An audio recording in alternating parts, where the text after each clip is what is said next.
This episode of the Young Turks brought to you by Squarespace. Use TYT promo code to sign up at squarespace.com. Staying in Arizona now, the other night, ABC News, this week I think actually, for a Sunday show, hosted by Christiane Amanpour, did a town hall meeting in Arizona to talk about, changing the dialogue, et cetera, much of what a lot of people are talking about now. Right. And at said town hall meeting, one of the shooting victims, a man named Eric Fuller, who was shot twice, I'm not exactly sure where, but he's out of the hospital and he's recovering at home and out. I mean, he's okay. He stood up and said, or sat down and said, about a Tea Party organizer, the head of the Arizona Tea Party, "You're dead," holding a picture of him saying, "You're dead." Let's listen to this event. This is clip 1, JR. But for what we saw and felt right now, I'm not sure that applause and things going on are appropriate right now until we've maybe had the funerals finished for the people that were suffered and died. My neighbor was one of those people, and I loved that man. And I want to see some introspection maybe from the people and before the national debate happens.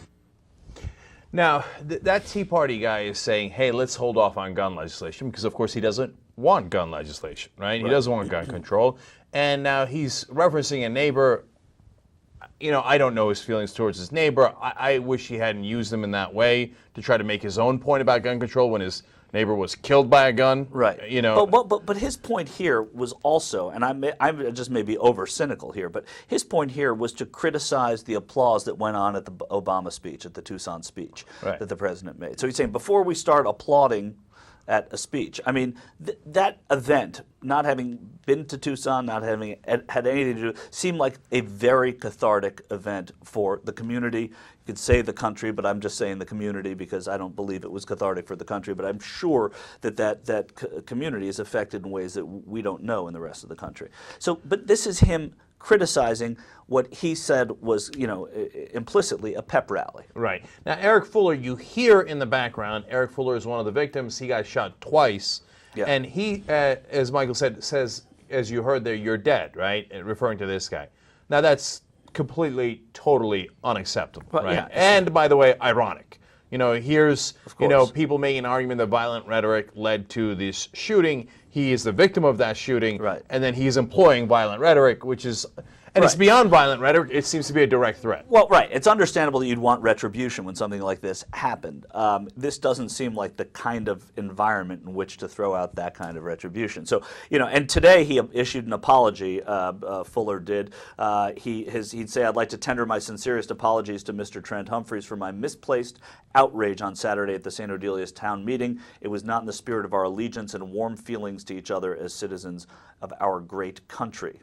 Well, that's a good statement by him. Now, the thing is, look, if anybody's got a right to be mad, it's Eric Fuller, okay? Yeah. Now, so I understand what I'm saying. I'm saying what he's saying is unacceptable, right? You can't go around saying that, and look, I would get security for that guy. You never know. I mean, look at what just happened, right?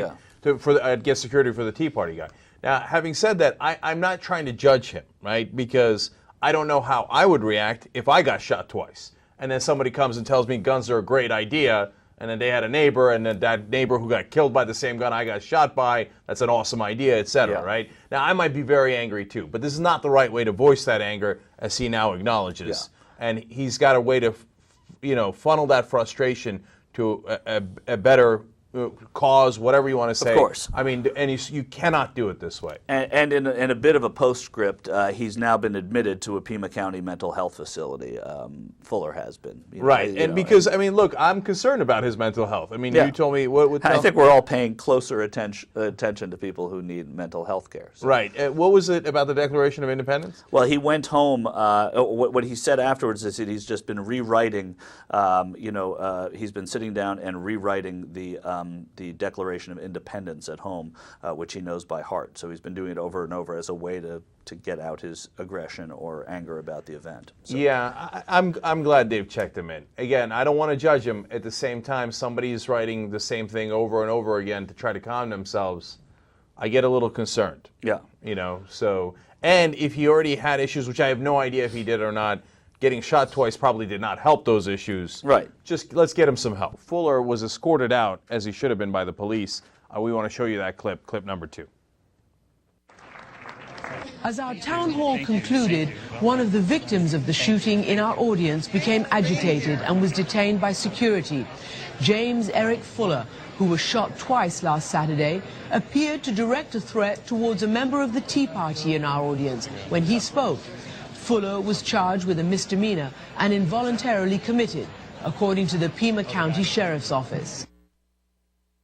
Yeah, well, that makes sense. As we explained, yeah. I would look into getting that guy some help for a number of reasons, including the fact that he's been shot, and including the fact that he just had this threat. And including the fact that he memorized the Declaration of Independence and continued rewriting it. Look, of course, again, I feel bad, but it reminds you of The Shining, you know? Yeah, exactly, yeah. And, right. Yeah. In Congress. Should he be charged, this misdemeanor? You're dead? I mean, I think he probably should be, to be honest with you. I mean, the only way that there's an extenuating circumstance is that he was part of the people who got shot in Arizona. I mean, what do you think? That's not really an extenuating circumstance. I mean, it's a good question. I guess so. I don't know. I mean, is the head, I mean, not in a federal way he shouldn't be charged. I don't think the head of the Tea Party, even though they may think so, I don't think they're federal figures. No, but it's a direct threat at somebody. Yeah, I mean, but you could get a restraining order. I don't know that you get, I don't know. I mean, is a death threat on its surface, well, do you get charged? Yeah, that's a terroristic threat. That's a terroristic threat. That's true. Yeah. You know, if they decide, JR, that this guy's got a mental health issue, I think that's a totally fine call for the police or the prosecutors to make, and they think they've got it under control, and the guy that he said it about is okay with it, et cetera, et cetera. Otherwise, you would probably charge him. Now, maybe a jury then says, you know, legally maybe it's not an extenuating circumstance, but I'm going to let this guy go given the extreme circumstances he was under. But, you know, then you kick that to a jury. I definitely think you monitor him. I mean, I'm making light of it, but he's sitting around with we the people rewriting the Declaration. I mean, there's something loony about this guy to begin with. There's something off. I shouldn't say loony. There's something off about this guy. So I think you monitor him and you treat him, which is what they're doing, which they should have obviously in retrospect done with Loeffner, but that didn't happen. If you want to build a website or a blog, where do you go? You go to Squarespace.com. They've actually built some of the largest websites in the world. With Squarespace, you don't need any coding experience, and the best part is you can even edit your website on your iPhone. They give you 24/7 support. You can do full HTML blog editing. I don't know what that means, but they do. They'll help you with it. And if you go to squarespace.com and you enter the promo code TYT, you get 10% off the life of your order. Forward.